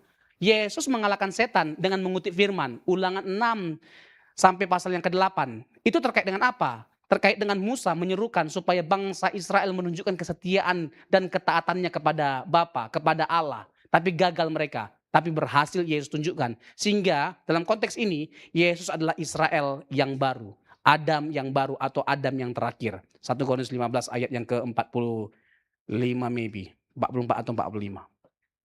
Gitu nanti ya. Jadi Yesus itu, oh dikit lagi. Mike. Makasih. Apakah ada kebiasaan kita tuh senangnya yang gampang-gampang. Jadi akhirnya sinkretisme ya. Nggak mau belajar yang susah-susah kayak begini nih. Enakan yang gampang-gampang. Bapak pendeta kalau khotbah, yang lucu-lucu aja gitu. Dan itu sekarang gereja seperti itu yang banyak jemaatnya. Jadi akhirnya kita nggak belajar yang begini. Harusnya memang ini dipelajari gitu. Firman Tuhannya dipelajari. Jadi kalau hari Minggu tuh ya firman Tuhan ya belajarlah. Kita pulang dapat sesuatu yang baru ya firman Tuhan. Tapi kalau nggak dipelajari memang gini yang telang masuk. Bagus ini, bagus banget masukan ini. Jadi gini, jangankan jemaatnya gitu loh. Pendetanya aja nggak mengerti atau nggak mempelajari yang begini, itu masalahnya. Jadi apa yang mau disampaikan ya Amangnya? Nah itu dia, kok bisa dia jadi pendeta? Sekarang ini gampang kali orang jadi pendeta, tiba-tiba jadi pastor, tiba-tiba jadi pengkhotbah. Apa dasarnya dia jadi pembicara, pengkhotbah? Kita pun nggak tahu. Pokoknya bisa lancar kalau ngomong, fasih lidah, ya, komunikasinya hebat. Jadi pendeta dia tiba-tiba. Makanya gereja atau sinode harus punya kualifikasi yang jelas dalam mengangkat seorang jadi pendeta. Dia harus punya pengetahuan akan doktrin yang baik dan punya teladan. Nggak boleh hanya sekedar fasih lidah. Akhirnya apa? Gereja dipenuhi dengan khotbah-khotbah praktis. Nggak masalah sih sebenarnya. Tapi jangan khotbah praktis yang tidak alkitabiah. Harus khotbah praktis yang alkitabiah. Yes. yang dasarnya itu harus jelas gitu loh. Seperti yang saya katakan tadi, apa yang salah dengan khotbah doktrin? Ini khotbah yang harus dikhotbahkan oleh semua gereja, karena ini dasar gereja. Gereja dibangun dengan atas dasar ini. Kalau ada gereja yang tidak membangun gereja dengan dasar ini, ya udahlah, itu bukan gereja. Itu bukan gereja. Makanya sekarang ini banyak orang atau pendeta atau gereja yang hanya berfokus kepada gedungnya, kenyamanannya. Jadi sedang membangun kenyamanan dengan hal-hal yang bersifat lahiriah. Supaya apa? Supaya banyak yang datang. Nah, kita udah kalah di situ memang. Kalau bicara tentang keindahan, kemewahan, udah kalah kita. Tapi kita tidak sedang membangun gereja kita pada keindahan dunia, tapi keindahan Injil. Amin. Wow. Berikan tepuk tangan bagi Tuhan kita. Jadi lari dari gereja-gereja yang pendetanya hanya ngomong tentang kehebatannya, prestasi dirinya. Akhirnya apa? Jemaat itu bangga terhadap pendetanya, bukan bangga terhadap Yesus. Yang dikagumi pada akhirnya pendetanya, bukan Tuhan Yesus. Iya, dikit-dikit kan masalah datangnya bukan sama Tuhan Yesus, sama pendetanya. Pada akhirnya. Jadi carilah gereja yang membawa kita makin mencintai Yesus, makin dekat dengan Tuhan Yesus. Amin. Jadi bukan gereja yang dekat dengan rumah kita, dekat dengan Alkitab. Oke, Nantelang. Silakan Pak. Pak Cornelius. Pak Aat, tolong Pak. Halo, terima kasih Pastor. Ini mau nanya Pastor, kalau kita saat mendoakan seseorang dalam pelepasan maupun kesembuhan untuk mengusir roh jahat itu, ada orang bilang kata demi dalam nama Yesus. Ada juga demi nama Bapa, Allah Anak, Roh Kudus. Ada juga yang bilang demi nama Bapa, Putra dan Roh Kudus. Kalau di ini kan in the name Father and Son and Holy Spirit. Kita percaya, dengan orang percaya meyakini dengan kuasa dalam nama Yesus ada kuasa mengusir usaha roh jahat, di mana setan iblis tunduk takut akan Tuhan. Yang lebih baik diberikan perkataan dalam doa itu apa, Pastor? Demi dalam nama Yesus, apa mau disebutkan demi nama Bapa, Putra, Roh Kudus? Boleh juga kah? Apa demi dalam nama Yesus aja gitu, Pastor? Oke, ini sama dengan pertanyaan dalam pertemuan yang sebelumnya ya. Kalau kita berdoa kepada siapa? Ya, karena pada intinya kekristenan itu menganut Tritunggal, Bapa, Putra, Roh Kudus, dan ketiga pribadi ini memiliki sifat-sifat yang sama, hakikat yang sama. Ya tadi ya, hakikatnya bukan satu tapi sama. Mereka berbagian dalam semua sifat-sifat yang ada. Maka ketika kita berdoa kepada salah satu di antara ketiga pribadi ini nggak masalah. Berdoa kepada tiga-tiganya juga nggak jadi masalah. Ya, jadi kita memohonkan pada Yesus nggak masalah. Bisa kita lihat misalnya di Yohanes 14 ayat 13, Yohanes 16 ayat 26. Di ayat-ayat itu Yesus meminta supaya kita berdoa kepada Dia. Ya. Berdoa dalam namanya, meminta sesuatu kepada Dia. Dia mengarahkan kita untuk meminta kepada Dia. Kalau sampai Yesus meminta kita berdoa, ya, meminta kepada Dia, berarti Yesus sedang mengklaim bahwa dia adalah Allah dong. Kan kita hanya berdoa kepada Allah. Nah, sampai Yesus meminta supaya kita berdoa atas nama Dia, berarti Dia sedang menunjukkan bahwa Dia berotoritas untuk menjawab doa kita. Ya, kalau saya menghubungkan dengan topik kita bahwa Yesus itu adalah Allah. Jadi Yesus gitu loh, mengarahkan kita untuk berdoa kepada Dia. Dan nggak akan kuminta lagi ya, kepada Bapa dalam ayat 26 ya. Coba Yohanes 16 ayat 26. Pada hari itu kamu akan berdoa dalam namaku dan tidak aku katakan kepadamu bahwa aku meminta bagimu kepada Bapa. Ayat 27. Sebab Bapa sendiri mengasihi kamu karena kamu telah mengasihi aku dan percaya bahwa aku datang dari Allah. Jadi jelas gitu loh. Ya.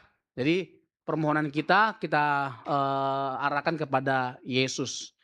Berarti Yesus adalah Allah. Jadi mau berdoa kepada Bapa, Putra, Roh Kudus boleh, hanya nama Yesus juga boleh. Ya. Kalau misalnya formula baptisan, ya kan Matius pasal yang ke-28 ya, ayat 18 sampai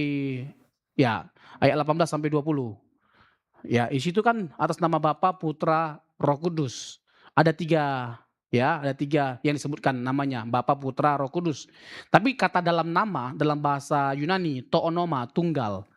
Tapi nama yang disebutkan ada 3, Bapa, Putra, Roh Kudus. Itu untuk menunjukkan apa? Bahwa ada 3 pribadi, tapi ketiga pribadi itu punya satu nama atau hakikat. Gitu ya Pak ya. Jadi nggak jadi masalah. Oke. Masih ada Bapak Ibu? Oke, silakan.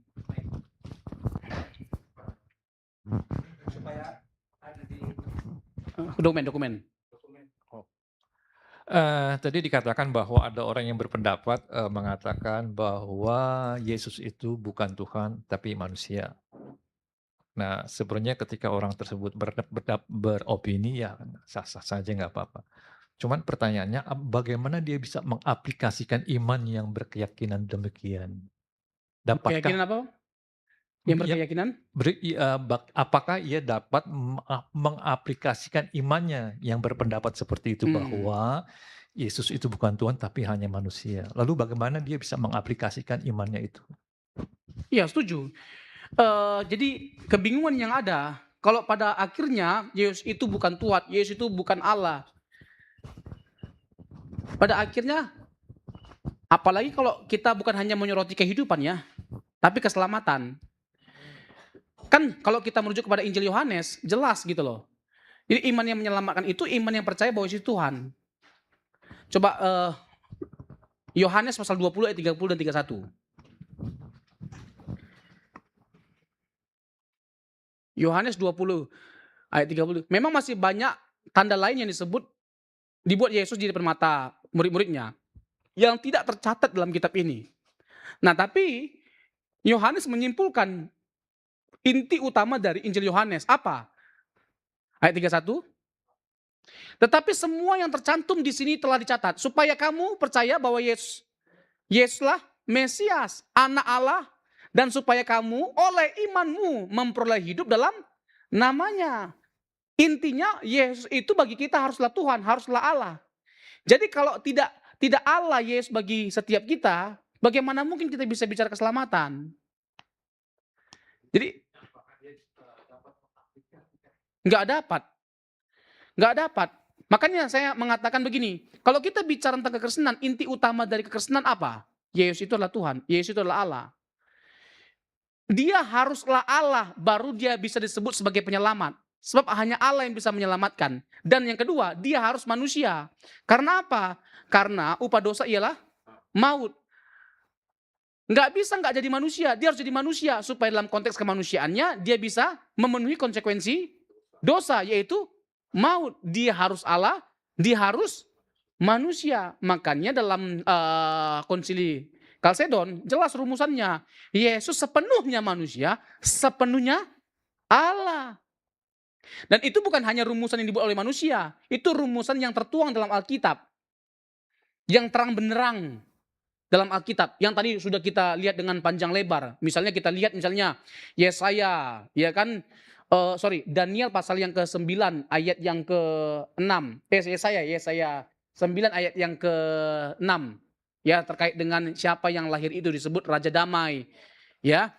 Sebab seorang anak telah lahir untuk kita, seorang putra telah diberikan untuk kita, lambang pemerintahan ada di atas bahunya. Dia akan lahir, berarti dia seorang manusia. Tapi siapa ini yang akan lahir ini? Betul dia seorang manusia, tapi dia siapa? Dan namanya disebutkan orang penasihat ajaib, Allah yang perkasa, Bapa yang kekal, Raja Damai. Berarti dia yang akan lahir itu selain manusia, dia adalah Allah. Yang akan lahir itu bukan hanya manusia, dia Allah. Jadi kita nggak bisa hanya menerima salah satu di antaranya. Dia harus Allah dan manusia. Pengetahuan yang seperti ini yang menyelamatkan. Kebenaran atau doktrin seperti ini yang menyelamatkan. Jadi nggak mungkin orang bisa terselamatkan kalau dia hanya menerima kemanusiaannya, tapi mengabaikan kealahannya. Dia nggak mungkin bisa mengaplikasikan imannya dengan benar. Saat kita berkumandang, saat kita menyerukan, memproklamirkan bahwa Yesus Tuhan, Yesus Allah, ini keyakinan kekristenan. Biasanya yang nyerang kita, yang tetangga. Sekarang internal gitu loh, orang Kristen sendiri.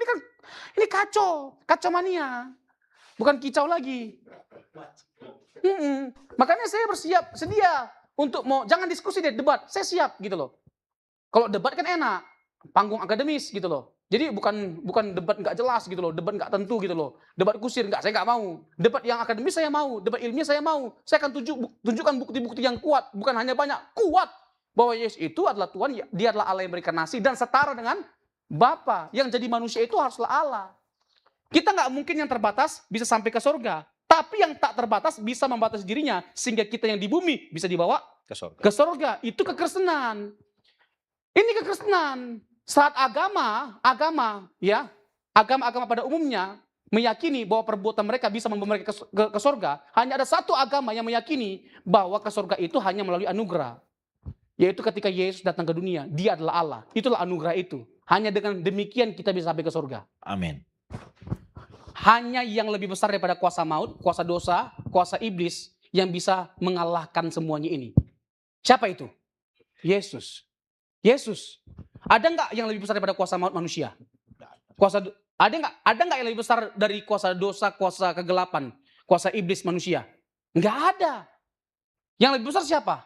Tuhan, Allah. Makanya dia menjelma menjadi manusia. Dalam keadaan dia sebagai manusia, dia menghancurkan kuasa maut, kuasa dosa, kuasa kegelapan. Coba Ibrani 2 ayat 15, 14, 15 dan Kolose 2 ayat 14, 15. Ini benar-benar terakhir. Ini kan sesi tanya jawab, bukan materi lagi. Ini kan tanya jawab Bapak Ibu. Karena anak-anak itu adalah anak-anak dari darah dan daging, maka ia juga menjadi sama dengan mereka. Maka ia juga menjadi sama dengan mereka. Siapa itu? Darah dan daging itu. Yesus kan? Yes. Iya. Dan mendapat bagian dalam keadaan mereka supaya oleh kematiannya ia memusnahkan siapa? Iblis. Yaitu iblis. Bisa nggak kita memusnahkan iblis? No. Mana bisa? Yang ada kita ditaklukkan oleh iblis. Diwakili oleh siapa? Adam dan Hawa ditaklukkan. Sehingga diperhitungkan dosanya Adam kepada setiap kita. Kenapa? Dia yang salah, kita kena imbasnya. Karena dia perwakilan dari seluruh umat manusia. Misalnya, ini kan lagi rame nih sepak bola, Piala Dunia. Ya, Belanda sama Jerman udah pulang ya. Argentina masih aman. Tenang boleh. Kalau misalnya Indonesia ya masuk Piala Dunia, nggak tahu kapan nanti masuknya itu. Ya. Aminkan aja lah dulu ya. Yang main berapa orang? Paling banyak biasanya berapa? 22 kan? Nah, ketika mereka pergi, mereka mewakili siapa? Indonesia. Mereka main sendiri atau mewakili kita? Meskipun hanya mereka yang bermain, tapi mereka mewakili kita. Kalau mereka menang, itu kemenangan kita bersama enggak? Kalau mereka kalah juga adalah kekalahan kita bersama. Jadi jelas enggak?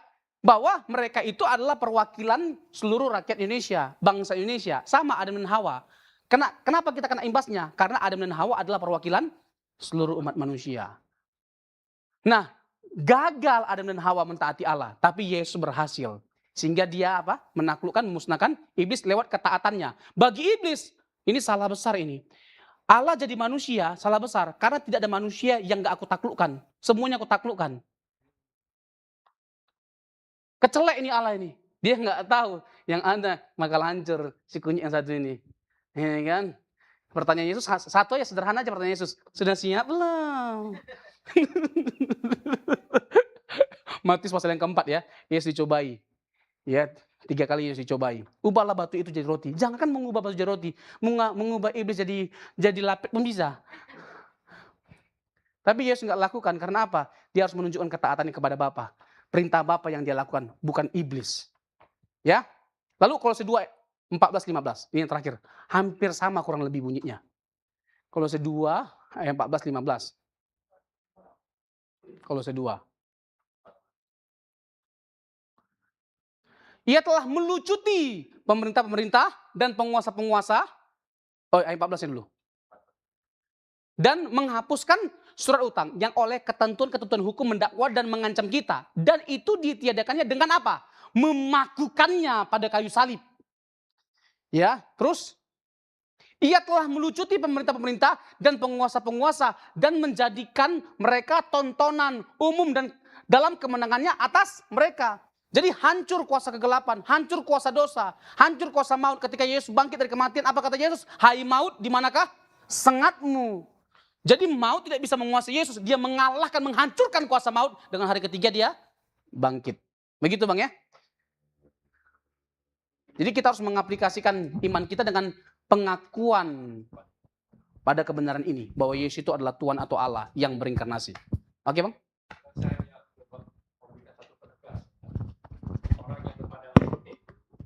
Bagaimana dia bisa mengaplikasikan imannya?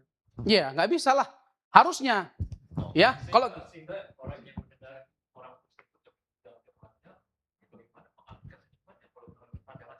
atau mungkin mereka akan jawab, ya kan kami percaya bahwa Bapa yang Allah. Bisa nangkap nggak? Mungkin mereka jawab begitu, mengaplikasikan. Tapi kan Yesus itu adalah utusan Bapa. Kamu menolak Yesus, kamu menolak Bapa. Itu kan Injil Yohanes tadi. Mengenal Yesus sama dengan mengenal Bapa. Menerima Yesus sama dengan menerima Bapa. Membenci Yesus sama dengan membenci Bapa. Menolak Yesus sama dengan menolak Bapa. Dan konsekuensinya itu maut.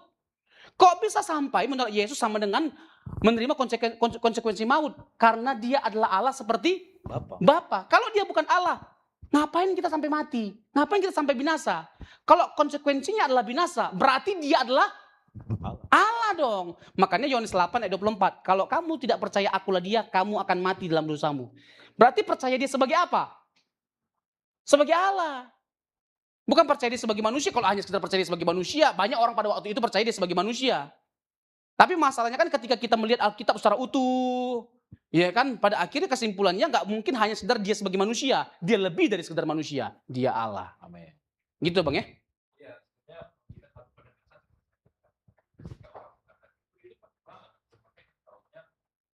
Merasa aneh, gelisah.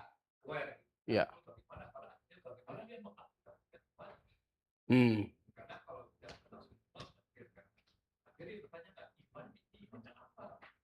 Iman yang kacau mania lah.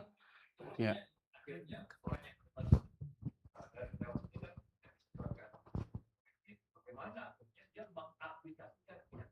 Ya. Jadi jangan pikir ya Bapak Ibu ya, doktrin yang benar itu tidak penting. Bahkan roh-roh jahat mengakui nggak Yesus Tuhan. Ya. Iya, coba bayangin loh. Nggak tanggung-tanggung. Yesus bantah nggak pernyataan iblis atau roh jahat itu? Nggak bantah, karena memang dia adalah Tuhan. Nah, boro-boro kita ini mau selamat tapi menolak ketuhanannya, bagaimana caranya? Bisa nangkap nggak? Jadi iman yang seperti apa mau kita aplikasikan ketika ketuhanannya aja kita tolak? Ketundukan yang seperti apa pada akhirnya? Ya, yang lahir dari kita ketika menolak Yesus sebagai Tuhan. Gak mungkin kita menghormati dia dengan benar. Kita hanya bisa akan menghormati Tuhan Yesus dengan benar ketika kita memandang bahwa dia adalah Tuhan. Penundukan kita terhadap Yesus haruslah penundukan terhadap Tuhan. Inilah pendudukan yang setinggi-tingginya. Inilah pengakuan yang setinggi-tingginya. Karena apa? Karena Bapa memang menempatkan Yesus setinggi-tingginya ketika dia dengan sempurna menunjukkan ketaatannya. Melebihi dari apapun dan siapapun Yesus bagi Bapa. Kalau ada pendeta ngajar seperti itu, yang salah pendetanya atau gimana? Mancing-mancing ini.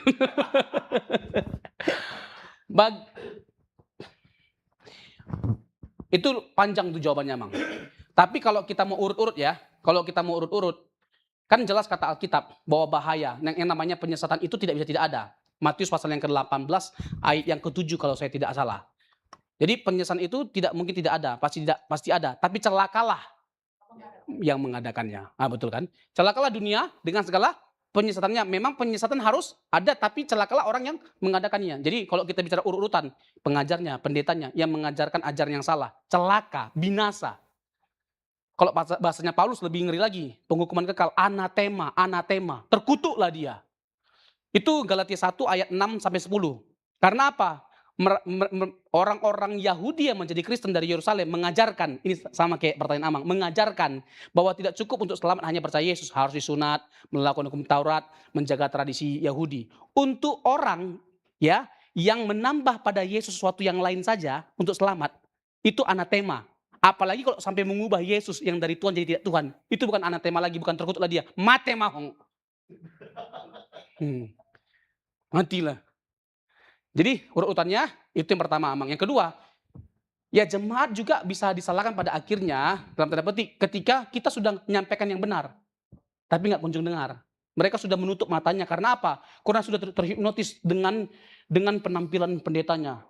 Udah keren mungkin ya, tapi pengajarannya salah. Keren cara menyampaikannya, ya kan, mantap sekali ya kan, kayak motivator, ya kan, meyakinkan dan keren gitu loh.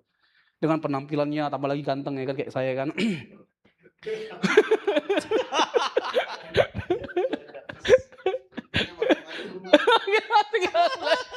Iya kan? Ya, jadi dalam tanda petik ya, kalau mereka sudah kegilaan terhadap pendetanya, ya ini susah. Kita ngomong yang benar dianggap salah, yang salah dianggap benar. Karena apa? Dia hanya berfokus kepada pendetanya. Makanya sedikit-sedikit ngomong kata pendeta saya. Pendeta saya. Dikira pendeta saya, bukan Alkitab lagi, tapi pendeta saya. Ini jadi masalah. Susah kalau kita masuk sama orang seperti ini. Udah. Dia otoritas pendetanya sama dengan Alkitab. Sehingga kalau Alkitab, kalau pendetanya ngomong apa aja, itu dianggap sama otoritasnya sama Alkitab. Bahkan sama Tuhan. Nah, ngomong sama orang seperti ini bagaimana coba? Tapi nggak masalah pada akhirnya, udah silakan. Yang penting kita sudah sampaikan yang benar itu seperti apa. Seperti yang sudah kita pelajari malam hari ini. Begitu Amang ya?